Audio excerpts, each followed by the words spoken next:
Hello everyone, welcome back to channel Foster Academy and I hope you are well and healthy. This is Shweta Panchal. स्वागत है आपका इस class में। आज के इस वीडियो में डिस्कस करने वाले हैं टीचिंग एप्टीट्यूड के इंपॉर्टेंट एमसीक्यूज और इसमें हम आज करेंगे पार्ट नंबर 2। अदर वीडियोस के लिए और अदर प्लेलिस्ट के लिए आप डिस्क्रिप्शन बॉक्स चेक कर सकते हैं, वहाँ पर जाकर आपको सारे वीडियो लिंक मिल जाएंगे। इसके अलावा टेलीग्राम जो ग्रुप है उसको भी आप ज्वाइन कर सकते हैं ताकि आपको अपडेट मिलती रहे। तो चलिए क्वेश्चन नंबर 1 के साथ, इसके अलावा लाइव क्लासेस भी आपकी शुरू होने वाली है नाइट में, ठीक है। क्वेश्चन नंबर 1 है आपका, अधिगम प्रक्रिया उद्दीपन एवं ऐसी कौन सी चीजें जिसके साथ मिलने से बनती है, यानी लर्निंग कब होती है। उद्दीपन तो है ही इसके साथ, और क्या चीज की जरूरत पड़ती है। तो इसका आंसर आपका जाएगा ऑप्शन नंबर सी, रेस्पॉन्स। और यहाँ पर आप समझ ही गए होंगे, यहाँ पर हम बात करें थ्रोनडाइक की, ठीक है। तो यहाँ पर हम बात करें थ्रोनडाइक की। थ्रोनडाइक की थियोरी है एसआर बॉन्ड।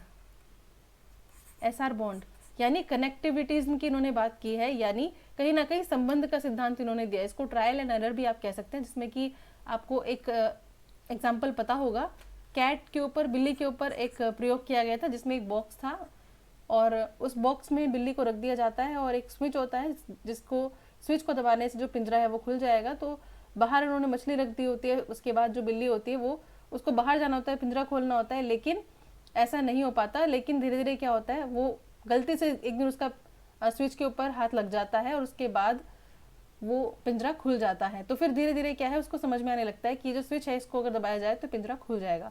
तो कहने का मतलब यहाँ पर ये है कि सीखने के लिए उद्दीपन और एक रिस्पॉन्स यानी अनुक्रिया की जरूरत पड़ती है। जैसे कि बच्चों को कुछ एक प्रॉब्लम दी जाएगी, उस प्रॉब्लम तक वो धीरे धीरे उस प्रॉब्लम को सॉल्व करने की कोशिश करेंगे और ट्राई करते रहेंगे उसको सॉल्व करने की। और एक दिन जब उनको प्रॉब्लम मतलब सॉल्व उसको कर पाएंगे, उसके बाद फिर वो एकदम उनकी लर्निंग हो जाएगी, मतलब वो उस चीज़ को सीख जाएंगे। पहले उस चीज़ को बार बार रिपीट करेंगे और फिर वो उस चीज़ को सीख जाएंगे, ठीक है। तो क्वेश्चन नंबर 2 देखते हैं, निम्न में से कौन सा बुद्धि और विकास का प्रथम चरण है। तो यहाँ पर बुद्धि और विकास का प्रथम चरण कौन सा है, सी, शारीरिक विकास, ठीक है। प्रथम चरण है यहाँ पर शारीरिक विकास। इसके बाद आता है आपका मानसिक विकास, संवेगात्मक विकास, इसके अलावा नैतिक विकास और सामाजिक विकास। क्वेश्चन नंबर 3, निम्न में से कौन सा संप्रेषण प्रक्रिया का तत्व नहीं है। इनमें से कौन सा संप्रेषण प्रक्रिया का तत्व नहीं है। तो इसका आंसर आपका जाएगा ऑप्शन नंबर डी, रीइंफोर्समेंट यानी कि पुनर्बलन, ठीक है, पुनर्बलन। और संप्रेषण प्रक्रिया के तत्व कौन कौन से हैं, प्रेषक, संदेश, ग्राही, अंतःक्रिया, माध्यम, प्रतिपुष्टि, ठीक है। तो कौन सा संप्रेषण प्रक्रिया का तत्व नहीं है, तो पुनर्बलन जो है वो संप्रेषण प्रक्रिया का तत्व नहीं है। क्वेश्चन नंबर 4, संप्रेषण संबंधी अक्षमता है। संप्रेषण संबंधी अक्षमता क्या कहलाती है। तो इसका आंसर आपका जाएगा ए, डिस्फेजिया, ठीक है। डिस्फेजिया ये होती है आपकी भाषा से रिलेटेड समस्या, ठीक है। बोलने में, एक्सप्रेस चीज़ों को एक्सप्रेस करने में तो संप्रेषण पॉसिबल नहीं हो पाएगा। फिर क्वेश्चन नंबर 5 है, निम्न में से कौन सी शिक्षण विधि प्रगतिवादी सिद्धांतों पर आधारित है। इनमें से कौन सी विधि, शिक्षण विधि प्रगतिवादी सिद्धांतों पर आधारित है। तो इसका आंसर आपका जाएगा ऑप्शन नंबर बी, समस्या समाधान विधि, समस्या समाधान विधि, ठीक है। क्योंकि इसमें पूर्व ज्ञान का यानी प्रीवियस नॉलेज जो होती है उसका काफ़ी इंपॉर्टेंट रोल होता है। क्वेश्चन नंबर 6 है, स्कूटर चलाने वाले व्यक्ति द्वारा कार चलाना सीखते समय उसके पूर्व अनुभवों का सहायक होना किस प्रकार के अधिगम अंतरण का उदाहरण है, ठीक है। तो इसका आंसर आपका क्या जाएगा, सी, वर्टिकल ट्रांसफर यानी ऊर्ध्व अंतरण। यानी किसी व्यक्ति ने अगर बाइक चलानी सीखी है, स्कूटर चलाना सीखा है, तो उसको कुछ तो नॉलेज हुई है चीज़ों को हैंडल करने की। तो जब वो कार चलाएगा तो उसको कहीं ना कहीं इस चीज़ में हेल्प ज़रूर मिलेगी। उसका जो प्रीवियस जो अनुभव है या उसकी जो नॉलेज एक्सपीरियंस है वो वहाँ पर काम ज़रूर आएगा। तो इस तरीके की जो नॉलेज होती है, अधिगम है, लर्निंग है, उसको क्या कहेंगे, वर्टिकल ट्रांसफर। यानी एक नॉलेज जो है वो दूसरे काम में भी यूज हो रही है। शिक्षण के दौरान आवाज में उतार चढ़ाव के उदाहरण है। शिक्षण के दौरान आवाज में उतार चढ़ाव के उदाहरण है, यानी जब आप पढ़ाते हैं क्लासरूम में तो फिर जब आप अलग अलग तरीके से, मतलब कि कभी तो तेज बोलते हैं, कभी धीरे बोलते हैं, तो ये सब चीज़ें जो हैं ये किस चीज़ का एग्जाम्पल है, ये एग्जाम्पल है आपका स्किल ऑफ स्टिमुलस वेरिएशन यानी उद्दीपन परिवर्तन कौशल।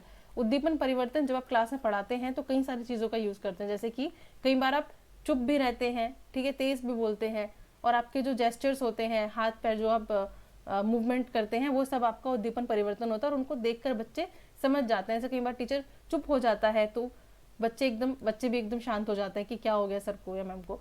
फिर दूसरी बात, अगर आप किसी बच्चे की तरफ लगातार देख रहे हो तो बच्चा समझ जाता है, सिर्फ देखने भर से समझ जाता है कि अच्छा मैं गलती कर रहा हूँ और यहाँ पर मुझे बिल्कुल शांत अब चुप हो जाना चाहिए, चुप बैठ जाना चाहिए। क्वेश्चन नंबर 8 है, निम्नलिखित में से कौन सा नियम जो है वो थॉर्नडाइक के सीखने के गौण नियमों में से शामिल नहीं है? गौण नियमों में शामिल नहीं है, तो इसका आंसर आपका जाएगा D, law of action reaction, यानी क्रिया प्रतिक्रिया का नियम, क्रिया प्रतिक्रिया का नियम। ठीक है, और इसमें क्या बात की गई है, थॉर्नडाइक के सीखने के गौण नियमों में शामिल नहीं है। ठीक है, तो ये वाला आपका आंसर जाएगा लॉ ऑफ एक्शन रिएक्शन, यानी क्रिया प्रतिक्रिया का जो सिद्धांत है, जो नियम है। क्वेश्चन नंबर 9 देखते हैं, जो मेंटली रिटार्टेड जो चिल्ड्रन हैं उनकी शिक्षा हेतु कौन सा उपागम जो है वो उपयुक्त कहा जाता है, यानी पढ़ाते वक्त उनके लिए कौन सा उपागम सबसे सही रहेगा? तो ये रहेगा आपका इंडिविजुअलाइज्ड इंस्ट्रक्शंस, यानी व्यक्तिक अनुदेशन, उनके हिसाब से जो उनकी नीड है, स्पेशल नीड है, उसके हिसाब से जो उनको पढ़ाया जाता है जिस तरीके से। क्वेश्चन नंबर 10 है, क्षेत्र विशेष में बालक की विशिष्ट योग्यता तथा विशिष्ट क्षमता को क्या कहा जाता है? तो इसका आंसर आपका जाएगा सी, अभिक्षमता। ठीक है, यानी एप्टीट्यूड। क्षेत्र विशेष में बालक की विशिष्ट योग्यता या फिर विशिष्ट क्षमता क्या कहा जाता है? अभिक्षमता। नेक्स्ट है क्वेश्चन नंबर 11, सूक्ष्म शिक्षण क्या है? सूक्ष्म शिक्षण इनमें से क्या है? तो इसका आंसर आपका जाएगा ऑप्शन नंबर सी, ये आपका जाएगा अवश्रेणीय शिक्षण, यानी scaled down teaching, scaled down teaching, जिसके अंदर आपके 6 स्टेप्स होते हैं, या फिर आप कह सकते हैं कि एक सीक्वेंस में स्टेप फॉलो करने होते हैं, आप उन सीक्वेंस को आगे पीछे नहीं कर सकते। ठीक है, यानी एक निश्चित क्रम होता है स्टेप्स का, उनको आप आगे पीछे स्टेप्स को नहीं कर सकते, एक स्टेप में ही आपको, एक क्रम में ही आपको चलना पड़ेगा। जैसे कि पाठ योजना है, फिर प्रस्तुतिकरण है, फिर प्रतिपुष्टि है, उसके अलावा फिर पुनः पाठ योजना है, फिर पुनः प्रस्तुतिकरण है, फिर पुनः प्रतिपुष्टि है। तो ये स्टेप्स जो है आपको फॉलो करने पड़ेंगे। क्वेश्चन नंबर 12 है, बोली जाने वाली भाषा की सबसे छोटी इकाई कौन सी होती है? तो इसका आंसर आपका जाएगा ऑप्शन नंबर सी, ध्वनि ग्राम। ठीक है, फोनेम, ध्वनि ग्राम। क्वेश्चन नंबर 13 है, निम्न में से कौन सा जो कथन है, स्टेटमेंट है, वो सही नहीं है? तो इसका जो आंसर जाएगा वो जाएगा आपका ऑप्शन नंबर सी, विकास जो है वो एक मात्रात्मक प्रक्रिया है। सीखना व्यवहार परिवर्तन की एक प्रक्रिया बिल्कुल सही है। ठीक है, लर्निंग तभी होगी जब आपके व्यवहार में पॉजिटिव चेंज आएगा। फिर है आपका वृद्धि एक जैविक प्रक्रिया है, ये भी सही है। शिक्षा एक लक्ष्य उन्मुख प्रक्रिया, ये भी सही है, लेकिन इनमें सही नहीं है विकास एक मात्रात्मक प्रक्रिया है। क्यों ऐसा नहीं है? क्योंकि ये गुणात्मक है। ठीक है, गुणात्मक परिवर्तनों के विकास को ही क्या कहा जाता है? आपका मतलब गुणात्मक परिवर्तन होता है आपका विकास। अगर बात करें विकास क्या होता है, तो इसमें आप गुणात्मक परिवर्तन देखते हैं, ना कि मात्रात्मक परिवर्तन। क्वेश्चन नंबर 14, CWSN का अर्थ क्या है? CWSN का अर्थ क्या है? तो इसका आंसर जो आपका जाएगा वो जाएगा ऑप्शन नंबर ए, विशिष्ट आवश्यकता वाले बच्चे, यानी चिल्ड्रन विद स्पेशल नीड्स। ठीक है, children with special need. Question number 15, संकलनात्मक परामर्श के जन्मदाता कौन है? संकलनात्मक परामर्श के जन्मदाता कौन है? तो इसका आंसर आपका जाएगा ऑप्शन नंबर सी, थॉर्न। ठीक है, FC इसका पूरा नाम है, FC थॉर्न। तो इन्होंने क्या कहा है कि जो परामर्शदाता है वो ना तो ज़्यादा सक्रिय होता है, ना तो ज़्यादा ही सक्रिय होता है और ना ही ज़्यादा निष्क्रिय होता है, ना ही ज़्यादा निष्क्रिय होता है। क्वेश्चन नंबर 16, निम्न में से कौन सी समावेशी शिक्षा की एक विशेषता नहीं है? इनमें से कौन सी एक इंक्लूसिव एजुकेशन जो होती है उसकी विशेषता नहीं है? तो इसका जो आंसर जाएगा वो जाएगा आपका ऑप्शन नंबर बी, यह केवल विशेष आवश्यकता वाले छात्रों को सीखने में अभिवृद्धि करती है। ठीक है, क्यों? क्योंकि इंक्लूसिव एजुकेशन की बात जो आती है तो कहा जाता है कि सभी प्रकार के बच्चे जो हैं वो एक ही कक्षा में बैठेंगे।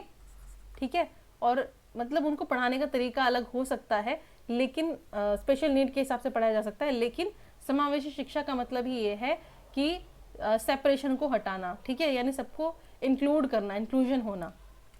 17, निम्न कथनों में से कौन सा कथन जो है, कौन सा प्रश्न कौशल के लिए सही नहीं है, प्रश्न कौशल के लिए सही नहीं है, यानी अगर आप प्रश्न कौशल का प्रयोग कर रहे हैं, प्रश्न कौशल का यूज कर रहे हैं, तो इनमें से कौन से वाला जो कथन है वो बिल्कुल भी सही नहीं रहेगा। तो आंसर आपका जाएगा option number C, increasing the number of questions with yes और नो, यानी हाँ और ना वाले जो क्वेश्चन है उनकी संख्या को बढ़ाना। आप कैसे प्रश्न यूज कर सकते हैं, उत्साहवर्धक तरीकों का प्रयोग कर सकते हैं, प्रश्नों को प्रोत्साहन दे सकते हैं, सुनने में संवेदनशीलता विकसित करना करे ऐसे प्रश्न, लेकिन हाँ और नहीं वाले क्वेश्चन को ज्यादा बढ़ाना वो सही नहीं है। क्वेश्चन नंबर 18, क्योंकि इससे बच्चों को जो है उनकी जो स्किल्स है वो डेवलप नहीं हो पाएंगी।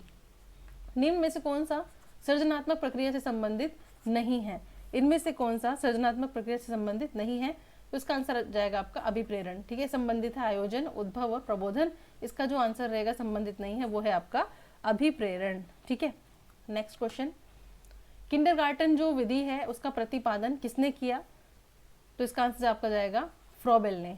ठीक है, क्वेश्चन नंबर 20 देखते हैं, अधिगम का जो पठार है क्या है, अधिगम की समाप्ति, अधिगम में दोष, अधिगम में अवरोध, इसका आंसर आपका जाएगा अधिगम में अवरुद्ध वर्धन, यानी आपको बोला गया अधिगम का जो पठार है वो अधिगम में अवरुद्ध वर्धन का एक क्या कह सकते हैं, उसका एक सूचक है। अधिगम जो कर्व होता है, वक्र होता है, उसका जो कुछ पार्ट होता है वो क्या चीज बताता है, बहुत कम उन्नति के बारे में बताता है। ठीक है, या फिर कह सकते हैं कि बहुत कम उन्नति प्रदर्शित करता है, लेकिन जहां पर ना के बराबर आपको प्रगति देखने को मिल रही है, जहाँ पे ना के बराबर आपको उन्नति वो जो वक्र है वो प्रदर्शित कर रहा है, कर्व जो है वो ना के बराबर उन्नति प्रदर्शित कर रहा है, तो इस तरीके के पार्ट को या उस पार्ट को हम क्या कहेंगे, अधिगम में अवरुद्ध वर्धन। ठीक है, यानी अधिगम का पठार, तो उसको हम क्या बोलेंगे, अधिगम का पठार। ठीक है, यानी उन्नति नहीं है, ना के बराबर उन्नति है। ठीक है, क्वेश्चन नंबर 21, निम्न में से कौन सा शिक्षण का स्तर नहीं है, इनमें से कौन सा शिक्षण का स्तर नहीं है, तो इसका आंसर आपका जाएगा option number B, motivational level, यानी अभिप्रेरणा स्तर। ठीक है, कौन सा शिक्षण का स्तर नहीं है, तो इसका आंसर आपका जाएगा अभिप्रेरणा स्तर। ठीक है, क्योंकि इसमें स्टेप्स जो होते हैं उसमें आपका आएगा मेमोरी, इसके अलावा अंडरस्टैंडिंग और रिफ्लेक्शन या रिफ्लेक्टिव, तो इसमें अभिप्रेरणा स्तर जो है वो इसका आंसर नहीं है। क्वेश्चन नंबर 22, शिक्षण विधि का चयन करते समय किन में से आपको ध्यान रखने वाली जो चीजें हैं वो नहीं है, यानी आप जब शिक्षण विधि का यूज करेंगे तो आपको कौन सी चीज इनमें से ध्यान नहीं रखनी है, तो आंसर जाएगा आपका ऑप्शन नंबर सी, अभिभावक की पृष्ठभूमि। ठीक है, अभिभावक की पृष्ठभूमि नहीं देखेंगे, उसका मानसिक स्तर देखेंगे, व्यक्तिगत भेद देखेंगे, उसको किस तरीके से पढ़ाने की जरूरत है, विषय की विशिष्ट प्रकृति देखेंगे, लेकिन क्या नहीं देखेंगे, अभिभावक की पृष्ठभूमि, बैकग्राउंड उसका। क्वेश्चन नंबर 23, निम्न में से कौन सी बाल्यावस्था की एक विशेषता नहीं है, इनमें से कौन सी एक बाल्यावस्था की विशेषता नहीं है, तो इसका आंसर आपका जाएगा ऑप्शन नंबर सी, जिज्ञासा की कमी। ठीक है, जिज्ञासा की कमी। क्वेश्चन नंबर 24, डिसलेक्सिया संबंधित है, डिसलेक्सिया जो है वो इनमें से किससे संबंधित है, पढ़ने से संबंधित समस्या होती है डिसलेक्सिया, लिखने से संबंधित जो होती है वो होती है आपकी डिसग्राफिया, मैथ्स वगैरह से जो रिलेटेड संबंधित होती है वो होती है आपकी डिसकैलकुलिया, और मौखिक रूप से सीखने में अक्षम जो होते हैं उसको बोलते हैं अफेजिया, अफेजिया। ठीक है, तो चलिए क्वेश्चन नंबर 25 पर, ब्रेल लिपि एवं टेप रिकॉर्डिंग किसके लिए शैक्षणिक या शैक्षिक प्रावधान के रूप में प्रयुक्त किए जा सकते हैं, तो इसका आंसर आपका जाएगा ऑप्शन नंबर बी, दृष्टिबाधित विद्यार्थियों के लिए। ठीक है, दृष्टिबाधित विद्यार्थियों के लिए। तो यहाँ पर आपके लिए क्वेश्चन है, इसका आंसर कमेंट सेक्शन में आपको देना है। द बिहेवियर ऑफ ऑर्गेनिज्म, ये जो बुक है ये किसके द्वारा लिखी गई। ठीक है, ये बुक किसके द्वारा लिखी गई, ऑप्शंस भी देख लीजिए, ये है पेवलव, बी है स्किनर, सी है यहाँ पर थ्रोनडाइक, और डी ऑप्शन में है हल। तो इसका जो आंसर है वो आप कमेंट सेक्शन में बताएंगे, द बिहेवियर ऑफ ऑर्गेनिज्म। ठीक है, चलिए मिलते हैं अपने नेक्स्ट वीडियो में। Thank you so much watching this video. कोई क्वेरी हो तो कमेंट सेक्शन बताइए ज़रूर।